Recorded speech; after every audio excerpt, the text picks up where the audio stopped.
Hi ನಮಸ್ಕಾರ ಎಲ್ಲರಿಗೂ. ಇವತ್ತು ನಾನು ನಿಮಗೆ ತುಂಬಾನೇ ಇಂಟ್ರೆಸ್ಟಿಂಗ್ ಟಾಪಿಕ್ ಯಾವುದ್ರ ಬಗ್ಗೆ ಅಂದ್ರೆ ಕಂಡಕ್ಟರ್ ಅಂಡ್ ಇನ್ಸುಲೇಟರ್ ಬಗ್ಗೆ ಹೇಳೋಣ ಅಂತ. ಈ conductor and insulator only physics students ಕಲಿಬೇಕಾ? ಇಲ್ಲ. ಈ ಕಂಡಕ್ಟರ್ ಅಂಡ್ ಇನ್ಸುಲೇಟರ್ ಬಗ್ಗೆ ಎಲ್ಲರೂ ಜನರಲ್ ಆಗಿ ತಿಳ್ಕೋಬೇಕಾಗಿರುವಂತ ಒಂದು ಕಾನ್ಸೆಪ್ಟ್ ಆಗಿದೆ. ಕಂಡಕ್ಟರ್ ಅಂದ್ರೆ ಏನು ಅಂತ ಫಸ್ಟ್ ನಿಮ್ಗೆ ತಿಳಿಸ್ತೀನಿ. ಕಂಡಕ್ಟರ್ ಅಂದ್ರೆ ಯಾವುದೇ ಒಂದು ಆಬ್ಜೆಕ್ಟ್ ಗೆ ಎಲೆಕ್ಟ್ರಿಸಿಟಿ ಫ್ಲೋ ಆಗೋದನ್ನ ನಾವು ಕಂಡಕ್ಟರ್ ಅಂತ ಹೇಳ್ತೀವಿ. ಸೊ ಇವಾಗ ಎಲೆಕ್ಟ್ರಿಕಲ್ ಚಾರ್ಜಸ್ ಯಾವ್ದ್ರಲ್ಲಿ ಫ್ಲೋ ಆಗೋದು ಅದು ಕಂಡಕ್ಟರ್, ಯಾವ್ದ್ರಲ್ಲಿ ಫ್ಲೋ ಆಗಲ್ವೋ ಅದೇನಾಗಿರುತ್ತೆ ಇನ್ಸುಲೇಟರ್ ಆಗಿರುತ್ತೆ. ಫಸ್ಟ್ ಕಂಡಕ್ಟರ್ ಬಗ್ಗೆ ಡೀಟೇಲ್ ಆಗಿ ತಿಳ್ಕೊಳ್ಳೋಣ. ಇವಾಗ ನಮ್ಮ ಮನೆಗಳಲ್ಲಿ ಎಷ್ಟೊಂದು ಎಲೆಕ್ಟ್ರಿಕ್ ಐಟಮ್ಸ್ ಗಳನ್ನ ನಾವು ಫಿಕ್ಸ್ ಮಾಡಿದೀವಿ, ಹೌದಾ? ಆ ಎಲೆಕ್ಟ್ರಿಕಲ್ ಐಟಮ್ಸ್ ಎಲ್ಲ ಹೆಂಗ್ ವರ್ಕ್ ಆಗ್ತಾ ಇರುತ್ತೆ? ವೈರ್ ಮುಖಾಂತರ ವರ್ಕ್ ಆಗ್ತಿರುತ್ತೆ. ಇವಾಗ ವೈರ್ ಏನಾಗಿದೆ? ಗುಡ್ ಕಂಡಕ್ಟರ್ ಆಗಿದೆ. ಮೇನ್ ಸಾಕೆಟ್ ಇಂದ ಎಲೆಕ್ಟ್ರಿಸಿಟಿ ವೈರ್ ಮುಖಾಂತರ ಎಲ್ಲಾ ಆಬ್ಜೆಕ್ಟ್ ತಲುಪ್ತಾ ಇರೋ ಕಾರಣಕ್ಕೆ wire is a good conductor. ಆ ವೈರ್ ಒಳಗಿರುವಂತ ಮೆಟಲ್ ಯಾವುದು? ಕಾಪರ್. ಅಂದ್ರೆ copper is a good conductor ಆಗಿರುತ್ತೆ. ಸೊ ಅದೇ ತರ ನಾನು ಇವಾಗ ಜನರಲ್ ಟರ್ಮ್ಸ್ ಅಲ್ಲಿ ನಿಮಗೆ ಕಂಡಕ್ಟರ್ ಬಗ್ಗೆ ಹೇಳ್ತೀನಿ.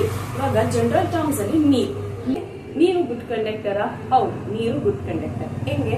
ಎಷ್ಟೊಂದು ನ್ಯೂಸ್ಗಳನ್ನ ಕೇಳಿರ್ತೀರಾ, ನೀರಿತ್ತು, ವೈರ್ ಕಟ್ ಆಗಿ ನೀರಲ್ಲಿ ಬಿದ್ದು ಯಾವ್ದಾದ್ರು ಜನ ಏನಾದ್ರು ಸ್ಟ್ಯಾಂಪ್ ಮಾಡಿದಾರೆ ಅಂದ್ರೆ ಆ ವ್ಯಕ್ತಿಗೆ ಶಾಕ್ ಹೊಡೆದು ತೀರಿದ್ದಾರೆ.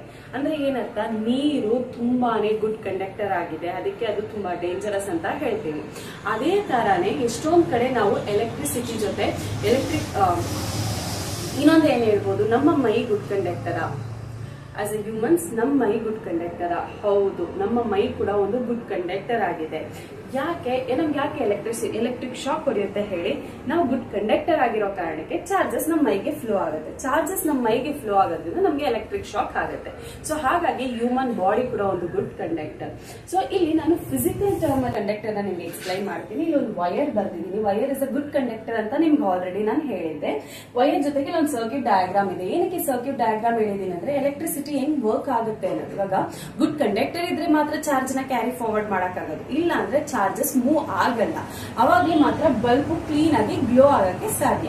ಸೊ ಇಲ್ಲಿ ಬ್ಯಾಟ್ರಿಯಿಂದ ಚಾರ್ಜಸ್ ಮೂವ್ ಆಗುತ್ತೆ, ಬಲ್ಬ್ ಗ್ಲೋ ಆಗುತ್ತೆ, ಬಲ್ಬ್ ಗ್ಲೋ ಆಗಿ ಅದು ರೊಟೇಟ್ ಆಗ್ತಾನೆ ಇರುತ್ತೆ. ಈ ರೀತಿಯಲ್ಲಿ ಕಂಡಕ್ಟರ್ ನಮ್ಗೆ ಹೆಲ್ಪ್ ಮಾಡುತ್ತೆ. Conductor is also battery. ಯಾಕೆ? ಇವಾಗ ಒಂದು ವೈರ್ ನ ನೀವು ನೋಡಿದಿರಲ್ವಾ, ಈ ವೈರ್ಗೆ ಏನ್ ಸುತ್ತಿರ್ತಾರೆ ಹೇಳಿ? ಪ್ಲಾಸ್ಟಿಕ್ ನ ಸುತ್ತಿರ್ತಾರೆ. ಯಾಕೆ ಪ್ಲಾಸ್ಟಿಕ್ ಅಲ್ಲಿ ಅದನ್ನ ಸುತ್ತಿರ್ತಾರೆ? ಏನಕ್ಕೆ ಅಂದ್ರೆ ಚಾರ್ಜಸ್ ಹೊರಗೆ ಫ್ಲೋ ಆಗಬಾರ್ದು ಅಂತ.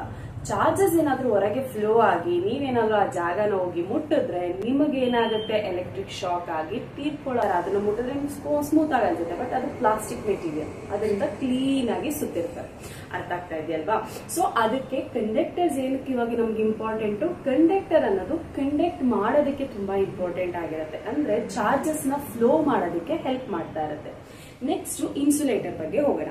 ಇನ್ಸುಲೇಟರ್ ಇವಾಗ ಕಂಡಕ್ಟರ್ ಅಂದ್ರೆ ಏನಂದ್ರೆ ಚಾರ್ಜಸ್ ನ ಫ್ಲೋ ಮಾಡೋದಕ್ಕೆ ಹೆಲ್ಪ್ ಮಾಡುತ್ತೆ ಅಂತ ಅಂದ್ರೆ ಇನ್ಸುಲೇಟರ್ ಏನಾಗ್ಬೋದು?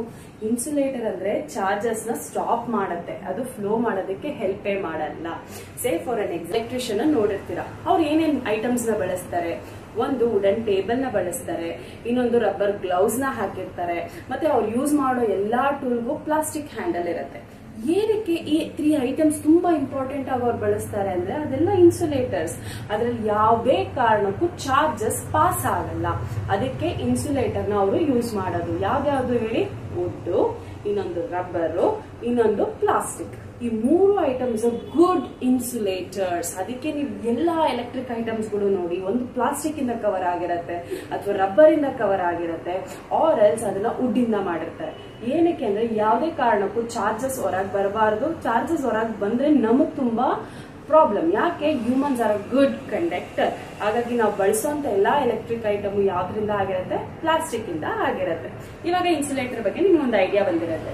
ಇಲ್ಲಿ ನಾನು ಫಿಸಿಕಲ್ ಟರ್ಮ್ ಅಲ್ಲಿ ಬರ್ದಿದ್ದೀನಿ. ಇಲ್ಲೊಂದು ವೈರ್ ಇದೆ. Wire is a good conductor obviously. ಮಧ್ಯದಲ್ಲಿ ಏನ್ ಹಾಕಿದೀನಿ? Wood piece ಹಾಕಿದೀನಿ.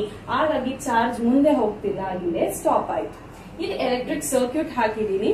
ಎಲೆಕ್ಟ್ರಿಕ್ ಸರ್ಕ್ಯೂಟ್ ಅಲ್ಲಿ ವುಡನ್ ಪೀಸ್ ಇದೆ, ಬ್ಯಾಟ್ರಿ ಇದೆ, ವೈರ್ ಇದೆ, ಬಲ್ಬ್ ಇದೆ. ಏನಾಗುತ್ತೆ ಇಲ್ಲಿ? ಇವಾಗ ಬ್ಯಾಟ್ರಿಯಿಂದ ಅದ್ರ ಕೆಲಸ ಅದ್ ಮಾಡ್ತಾ ಇರುತ್ತೆ, ಚಾರ್ಜಸ್ ನ ಫ್ಲೋ ಮಾಡ್ತಾ ಇರುತ್ತೆ. ಬಟ್ ವುಡ್ ಏನ್ ಮಾಡುತ್ತೆ? ಅದನ್ನ ಸ್ಟಾಪ್ ಮಾಡ್ಬಿಡುತ್ತೆ. ಹಾಗಾಗಿ ಬಲ್ಬ್ ಗ್ಲೋ ಆಗಲ್ಲ. ಸೊ ಈ ರೀತಿಯಲ್ಲಿ ಕಂಡಕ್ಟರ್ ಮತ್ತೆ ಇನ್ಸುಲೇಟರ್ ನಮ್ಮ ಡೈಲಿ ಲೈಫ್ ಅಲ್ಲಿ ನಾವು ಗೊತ್ತಿಲ್ದಿರಾನು ಬಳಸ್ತಾ ಇರ್ತೀವಿ. ನಿಮಗೆ ಈ ಕಾನ್ಸೆಪ್ಟ್ ಕ್ಲೀನ್ ಆಗಿ ಅರ್ಥ ಆಯ್ತು ಅನ್ಸುತ್ತೆ. ನಾನು ಆಲ್ರೆಡಿ ನಿಮ್ಗೆ ಹೇಳಿದೆ, it's general topic as well as physical topic. So general ಆಗಿ ನೀವು ಇದ್ರ ಬಗ್ಗೆ ತಿಳ್ಕೊಂಡಿದ್ರೆ ತುಂಬಾನೇ ಉಪಯೋಗ ನಿಮ್ ಲೈಫ್ಗೆ, ಫಿಸಿಕಲ್ ಟರ್ಮ್ ಅಲ್ಲಿ ತಿಳ್ಕೊಂಡಿದ್ರು ತುಂಬಾನೇ ಉಪಯೋಗ ಆಗುತ್ತೆ. ಈ ವಿಡಿಯೋದಲ್ಲಿ ಕಂಡಕ್ಟರ್ ಮತ್ತೆ ಇನ್ಸುಲೇಟರ್ ಬಗ್ಗೆ ತುಂಬಾ ಸಿಂಪಲ್ ಆಗಿ ಅರ್ಥ ಆಗೋ ತರ ನಿಮ್ಗೆ ತಿಳಿಸಿದೀನಿ. ನಿಮಗೆ ಅರ್ಥ ಆಗಿದೆ ಅಂತ ಅನ್ಕೊಳ್ತೀನಿ. Thank you.